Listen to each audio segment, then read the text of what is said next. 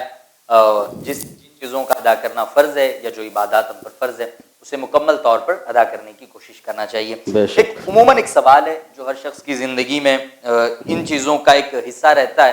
میں وہ سوال شامل کرتا ہوں حضرت کہ کیا حالت روزہ میں سرما، تیل، کاجل، خوشبو، یہ تمام تر چیزیں جو ہم عام دنوں میں استعمال کرتے ہیں، سرما ہو گیا، تیل ہو گیا، عطر ہے، کاجل ہے، خوشبو ہے، تو ان تمام تر چیزوں کو کیا ہم روزے کی حالت میں لگا سکتے ہیں؟ بالکل. یہ جتنی چیزیں آپ نے ذکر فرمائی، جی، تیل ہے، سرما ہے، کاجل ہے، خوشبو ہے، جی، یہ ساری چیزیں روزے کی حالت میں آدمی لگا سکتا ہے. ان کے لگانے کی وجہ سے روزے کے اوپر کچھ اثر نہیں پڑتا. بعض وقت آدمی سوچتے کہ خوشبو ناک کے ذریعے پہنچ رہی ہے. یقیناً خوشبو ہے تو مہک آئے گی ہی. روزہ نام ہے کھانے پینے سے رکنے کا، کھانے پینے سے رکنے کا نام ہے، اس لیے خوشبو وغیرہ لگانے میں کوئی ممانعت نہیں، بلکہ لگانا چاہیے. آقا کریم صلی اللہ تعالیٰ علیہ وسلم خوشبو سے بڑی محبت فرمایا کرتے تھے. ہم ان کے امتی، ہمیں بھی خوشبو سے محبت ہے، خوشبو وغیرہ آرام سے لگا سکتے ہیں. ماشاءاللہ. تو بھائی روزے کی حالت میں سرما، تیل، خوشبو، کاجل، ان تمام تر چیزوں کا استعمال ہو سکتا ہے، ان سے روزے پر کوئی فرق نہیں پڑے گا. ماشاءاللہ. مفتی صاحب قبلہ، جی ایک اور سوال ہے جو جیسا کہ آپ نے فرمایا کہ سرما، تیل، کاجل وغیرہ لگا سکتے ہیں، کوئی ممانعت نہیں ہے، نہ اس سے روزے پہ کوئی فرق آتا ہے. بے شک. تو سوال یہ تھا، اسی سے ریلیٹڈ ہے کہ گرد و غبار، دھول یا مکھی حلق کے اندر داخل ہو جائے تو کیا حکم ہے؟ اس سے روزے پر کوئی فرق آتا ہے یا کیا ہے؟ تو اس کا حکم ارشاد. جی، اگر گرد، دھول، غبار، مکھی جی از خود اپنے سے حلق کے اندر چلی جائے جی تو اس سے روزے کے اوپر کوئی اثر نہیں پڑتا ہے. جی روزہ بدستور برقرار رہتا ہے، جی اس میں کوئی کمی، اس میں کوئی نقص نہیں آتا ہے. یعنی ان چیزوں سے روزہ نہیں ٹوٹتا ہے. جی جی ماشاءاللہ. مفتی صاحب قبلہ یہ ارشاد فرمائیں کہ اگر کوئی شخص حالت روزہ میں بھول کر کھا پی لے یا اپنی بیوی سے جمع کر لے تو روزہ ٹوٹ جاتا ہے یا نہیں ٹوٹتا ہے، یا اگر ٹوٹتا ہے تو کیا حکم ہے؟ جی اس پر حکم ارشاد فرمائیں. ہاں، یہ جو آپ نے سوال کیا کہ بھول کر کھانے پینے یا جمع کرنے سے، جی تو بھول کر کھانے پینے یا جمع کرنے سے روزہ نہیں ٹوٹتا ہے. بالقصد جان بوجھ کر اسے روزہ ہونا، روزے دار ہونا یاد ہو اور وہ اگر یہ عمل کرتا ہے جان بوجھ کر تو روزہ بھی ٹوٹتا ہے اور اس پر کفارہ بھی واجب ہوتا ہے. جی اگر بھول کر لیا تو روزہ، تو بھول کر لیا تو روزہ نہیں ٹوٹتا ہے. حدیث میں فرمایا گیا کہ اس کو اللہ نے کھلایا، اللہ نے پلایا. اور اگر جان بوجھ کے کرتا ہے تو روزہ تو ٹوٹے گا ہی، ساتھ ہی کفارہ بھی اس پر لازم ہوگا. مفتی صاحب قبلہ ایک اور سوال آپ کی بارگاہ میں عرض ہے کہ جیسا کہ آپ نے فرمایا کہ اگر بھول کر کھا پی لے یا بیوی سے جمع کر لے تو روزہ نہیں ٹوٹتا ہے اور اس پر روزے پر کوئی فرق بھی نہیں آتا ہے. اب یہ ارشاد فرمائے کہ ایسی کون سی چیزیں ہیں جن سے روزہ ٹوٹ جاتا ہے، کن چیزوں سے روزہ ٹوٹ جاتا ہے؟ ارشاد فرمائے. جی، یہی چیزیں جن سے روزہ میں منع کیا گیا ہے. جی یعنی روزہ نام ہے کھانے پینے اور بیوی کے قریب جانے سے رکنے کا. جی تو اگر کوئی چیز، کوئی شخص جی ہے نا کھا پی لے، جی بیوی کے قریب ہو جائے رمضان کے دنوں میں تو اس کا روزہ ٹوٹ جائے گا. جی مفتی صاحب قبلہ اسی سے دو سوالوں سے ہی ریلیٹڈ ایک سوال یہ ہے کہ اگر کوئی شخص جان بوجھ کر روزہ توڑ دے تو اس کے لیے کیا حکم ہے؟ یہ تو تھا کہ اگر بھول کر کھا پی لیا تو نہیں ٹوٹتا ہے. اب اگر کوئی شخص ایسا ہے جو جان بوجھ کے توڑ ہی دے روزہ تو اس کے لیے حکم کیا ارشاد فرمائے؟ ایسا شخص بہت بڑا گنہگار ہے جی جو جان بوجھ کر بلا عذر روزہ توڑ دے. ایسے شخص کے اوپر قضا اور کفارہ دونوں لازم آتا ہے. قضا اور کفارہ دونوں. ہاں، اس کا مطلب یہ ہوتا ہے کہ ایک روزہ تو جو رمضان کا اس نے چھوڑا ہے اس کو پورا کرے، جی اور پھر 60 روزے اسے کفارے کے طور پر رکھنا ہے. جی 60 روزہ 60 روزہ الگ سے کفارہ جو ہوتا ہے جی تو ایک قضا کا مطلب ہوتا ہے ایک روزے کے بدلے ایک روزہ، جی اور کفارہ کا مطلب ہوتا ہے کہ 60 روزہ اس کے بدلے لگاتار رکھوایا جاتا ہے، یا پھر 60 مسکینوں کو کھانا کھلائے، یا پھر غلام آزاد کرے۔ چونکہ ابھی غلام کا تصور نہیں ہے، اس وجہ سے میں نے شروع میں جواب دینے میں اس کی طرف اشارہ نہیں کیا۔ تو ایک روزہ اگر کوئی جان بوجھ کر توڑ دیتا ہے تو اسے اگر روزہ رکھنا چاہے تو اس کے بدلے 61 روزہ رکھنا ہوگا، 60 کفارے کا اور ایک جو ہے قضا کا۔ قضا کا اگر کوئی جان بوجھ کے روزہ توڑتا ہے تو 60 روزہ کفارے کا اور ایک اس روزے کی قضا، یعنی کل 61 جی روزہ رکھنا پڑے گا۔ جان بوجھ کر روزہ توڑنے سے پرہیز کرنا چاہیے۔ مفتی صاحب قبلہ ایک اور سوال آپ کی بارگاہ میں ہے کہ حالت روزہ میں احتلام ہو جائے، جی حالت روزہ میں احتلام ہو گیا تو روزے کا حکم کیا ہے، یا مطلب روزے پر کوئی فرق آتا ہے یا کیا؟ اس کا جواب ارشاد۔ ہاں، اگر حالت روزہ میں احتلام ہو گیا جی تو اس کی وجہ سے روزے کے اوپر کوئی فرق نہیں پڑتا ہے، جی روزہ جیسے تھا ویسے ہی برقرار رہتا ہے۔ بس یہ ہے کہ وہ جلد از جلد طہارت کی حالت میں آ جائے، جلد از جلد غسل کر کے پاک و صاف ہو جائے، تاکہ اس کا روزہ پاکی اور صفائی کے ساتھ آگے بڑھتا رہے۔ جی اگر حالت روزہ میں احتلام ہو جاتا ہے تو روزے پر کوئی فرق نہیں آئے ہاں، گا؟ ایسا نہیں کچھ لوگ سوچتے ہیں کہ اب ایسا ہو گیا تو روزہ ٹوٹ گیا، ایسی بات نہیں ہے۔ جی حالت روزہ میں اگر احتلام ہو جائے تو مفتی صاحب قبلہ نے فرمایا روزے پر کوئی فرق نہیں آتا ہے، البتہ کوشش کرے کہ جلدی سے وہ غسل کر کے پاکی کی حالت میں آ جائے، تاکہ روزے کا جو وقت ہے وہ پاکی کی ساعتوں میں گزرے۔ مفتی صاحب قبلہ ایک کامن سا سوال ایک جو ہم ہر شخص کے زندگی سے ریلیٹڈ ہوتا ہے، کبھی ہم رمضان کے دنوں میں بیمار پڑ جاتے ہیں، پھر ڈاکٹر کہتا ہے کہ آپ خون چیک اپ کرائے، تمام تر چیزیں، تو اسی سے ریلیٹڈ ایک سوال تھا کہ خون نکلوانے یا انجیکشن لینے سے روزہ ٹوٹتا ہے یا نہیں ٹوٹتا ہے، اس پر کیا حکم ہے، ارشاد فرمائیں۔ جی، اس سلسلے میں یہ عرض کرنا ہے کہ خون نکلوانے سے روزہ نہیں ٹوٹتا ہے، جی اور نہ ہی انجیکشن لینے سے روزہ ٹوٹتا ہے۔ علماء نے، فقہا نے یہی کہا ہے، یہی لکھا ہے کہ ان دونوں عمل سے روزے کے اوپر کوئی فرق نہیں پڑتا ہے، روزہ بدستور برقرار رہتا ہے۔ اگرچہ کچھ علماء نے انجیکشن کے بارے میں قول کیا ہے ٹوٹنے کا، لیکن جمہور علماء یعنی اکثر علماء یہی کہتے ہیں کہ روزہ میں اگر انجیکشن لیا جائے تو اس سے روزہ نہیں ٹوٹتا ہے۔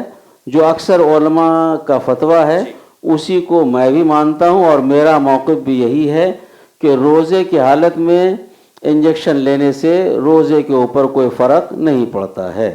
اگر عموماً ایسا ہو کہ ہم روزے سے ہیں اور بیمار ہو جائیں اور ہمیں خون چیک اپ کے لیے جانا پڑے یا انجیکشن لینے کی حاجت ہو، تو نہ تو خون نکلوانے سے یا انجیکشن لینے سے، مفتی صاحب قبلہ نے فرمایا روزے پر کوئی فرق نہیں آتا، بدستور روزہ ویسے ہی ہمارا جاری رہتا ہے۔ تو کبھی اگر ایسی صورتحال پیش آ جائے تو آپ کا روزہ بالکل ویسے ہی رہے گا۔ آخر میں مفتی صاحب قبلہ میں ایک آخری سوال، اس کے بعد انشاءاللہ محترم نور العین جامع بسمل سے کلام سنیں گے۔ مفتی صاحب قبلہ سوال یہ تھا کہ بہت سارے ایسے لوگ ہیں جن کے کاروبار حرام کے ہیں، شراب خانہ چل رہا ہے یا جوئے کے اڈے ہیں یا ان تمام تر چیزیں جس کو شریعت نے حرام قرار دیا ہے۔ بہت سارے ایسے لوگ ہیں جو حرام کا کاروبار کرتے ہیں، لیکن رمضان کے دنوں میں وہ ہزاروں لوگ کو روزہ کھلوا رہے ہیں، ہزاروں لوگوں کو سحری کروا رہے ہیں، بہت سارے لوگوں کی مدد کر رہے ہیں۔ تو چونکہ ان کا مال تو حرام کا ہے لیکن وہ اچھے کام کر رہے ہیں اور ان کی نیت بھی ہے کہ ہم اللہ کی راہ میں اچھا کر رہے ہیں، تو ایک تو حرام کا مال، اوپر سے اچھا کام اور اچھی نیت، تو اس حوالے سے اگر کوئی کچھ اس پر روشنی ڈالیں تو بہت سارے لوگوں کے علم میں اضافہ ہوگا۔ جی، حرام کمائی، حرام مال جی خود اس بندے کے لیے حرام ہے، جی اور جو چیز حرام اور ناجائز ہوتی ہے اسے دوسرے پر خرچ کرنا بھی ناجائز و گناہ ہوتا ہے، کیونکہ ایک تو وہ شخص خود اس حرام کام کو کر رہا ہے، جی حرام کھا رہا ہے، دوسرا دوسروں کو حرام کھلا رہا ہے، جی یہ تو عام دنوں میں بھی نہیں کرنا چاہیے، رمضان کے دنوں میں تو خاص طور سے کہ خاص عبادت کرتے ہیں لوگ، روزہ رکھتے ہیں، اس کے پیٹ میں وہی دانہ جانا چاہیے جو پاک ہو، طیب ہو، طاہر ہو، جو روزے کا مقصد ہے کہ متقی بن جائے آدمی، پرہیزگار بن جائے. تو ایسے شخص کو توبہ کرنا چاہیے، اور خصوصیت کے ساتھ کوئی حرام مال کے ذریعے اگر اللہ کو راضی کرنا چاہتا ہے تو اللہ راضی نہیں ہو سکتا، بلکہ بعض اوقات اس کے ایمان میں خلل کی بھی بات آتی کہ جس چیز کو اللہ نے حرام کر دیا ہے، صاحب آپ اسے یہ سمجھ رہے کہ اس کو خرچ کرنے سے ثواب ہوگا، اس کو خرچ کرنے سے فائدہ ہوگا. جسے کھانا خود حرام ہے اسے اللہ کی راہ میں دینا تو یقیناً ناجائز اور گناہ ہے. اس لیے ایسی دعوتوں سے میں لوگوں سے کہنا چاہوں گا کہ جہاں کہیں انہیں پتہ ہے کہ ایسے لوگ انوائٹ کر رہے ہیں، ایسے لوگ دعوت کر رہے ہیں جن کے یہ کاروبار ہیں، جو ایسے لوگ ہیں، تو خدا کے واسطے اپنے آپ کو اس دعوت سے الگ تھلگ رکھے، وہاں ہرگز نہ جائیں. نبی کریم صلی اللہ تعالی وسلم نے تو یوں فرمایا، اتقوا مواد التہم، جہاں تہمت کی جگہ ہے وہاں سے بھی بچنا. ہاں تو میں وہی کہہ رہا تھا کہ ایسے لوگ جب دعوت کریں جن کے بارے میں آدمی کو پتہ ہے کہ ان کی کمائی حلال نہیں ہے، جائز نہیں ہے، تو لوگوں کو چاہیے کہ رمضان ہو یا غیر رمضان ہر حال میں ان کا اوائڈ کریں، ان سے روگردانی کریں. کیونکہ روگردانی کرنے سے یہ ہوگا کہ وہ بھی سوچے گا کہ ہم نے ایسا کاروبار کیا جس کی وجہ سے لوگ نہیں آ رہے ہیں. اگر لوگ جائیں گے تو وہ تو اور پھولے نہیں سمائے گا، ہے نا، وہ اپنے اس ناجائز کاروبار میں آگے بڑھتا ہی رہے گا. اور خصوصیت کے ساتھ رمضان المبارک میں تو آدمی کو خاص طور سے چاہیے وہ بلانے والا کتنوں ہی بڑا پیسے والا کیوں نہ ہو، کتنوں ہی شان و شوکت والا کیوں نہ ہو، ہم نے تو اللہ کے رضا کے لیے، اللہ کو پانے کے لیے روزہ رکھا ہے، تو اسی کو پانے کے لیے ایسی چیز سے ہم نے افطار کرنا ہے جس چیز کو اس نے جائز قرار دیا ہے، جس چیز کو اس نے پاک اور طیب رکھا ہے. ماشاءاللہ.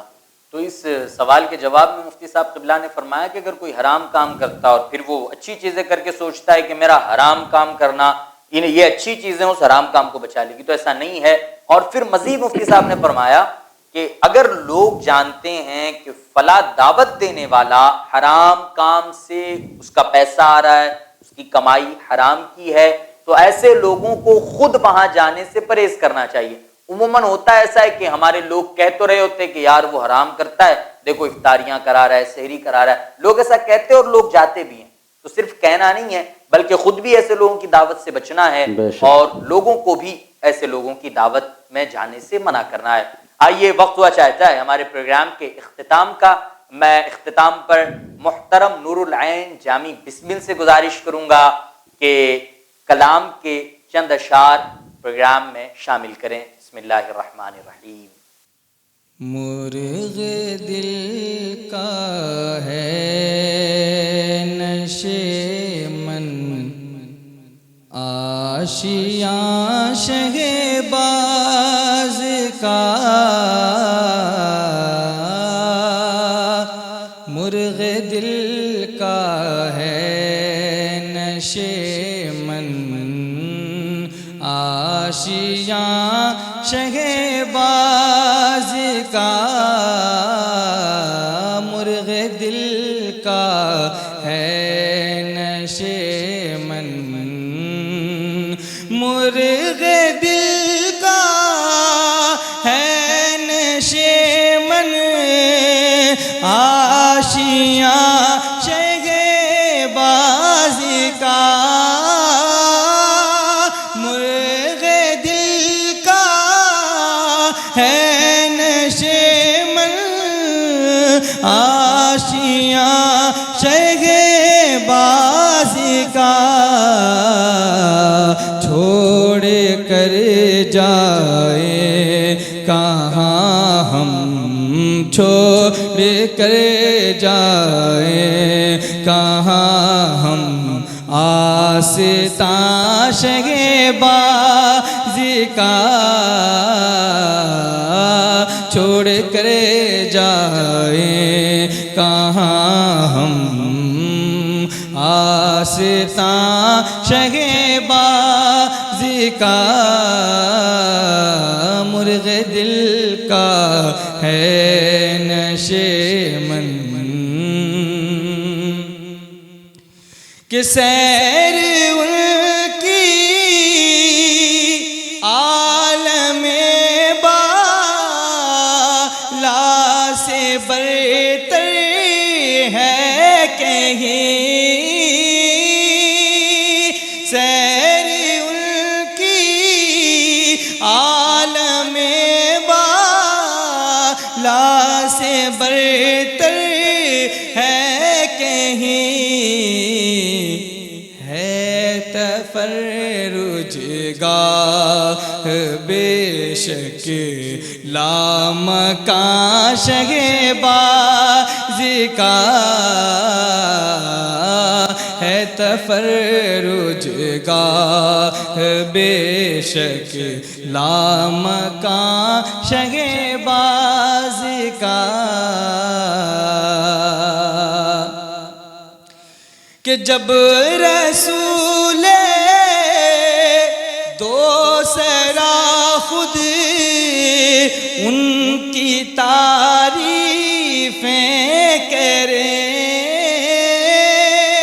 جب رسول دوسرا خود ان کی تعریفیں کرے پھر کوئی کیا مدح خواں ہو دوسرا شہباز کا پھر کوئی کیا مدح خواں ہو دوسرا شہباز کا مرغ دل کا ہے نشیمن خضر آئے تھے ہمیشہ اور سناتے تھے خبر خضر آئے تھے ہمیشہ اور سناتے تھے خبر واہ کیا عالم میں رتبہ ہے عیاش شہبازی کا واہ کیا عالم میں رتبہ ہے عیاش شہبازی کا اور سید عالم سے نسبت ہے جو مولانا کو خاص سید عالم سے نسبت ہے جو مولانا کو خاص اس لیے خادم رہا شاہ جہاں شہبازی کا اس لیے خادم رہا شاہ جہاں شہبازی کا مقطع دعاؤں کے ساتھ ملاحظہ کیجیے گا کیوں نہ ہو مثیل زیام داغ ان کا بغیر کیوں نہ ہو مثیل زیام داغ ان کا بغیر فرش سے ہے عرش تک حکم رواں شہبازی کا فرش سے ہے عرش تک حکم رواں شہبازی کا مرغ دل کا ہے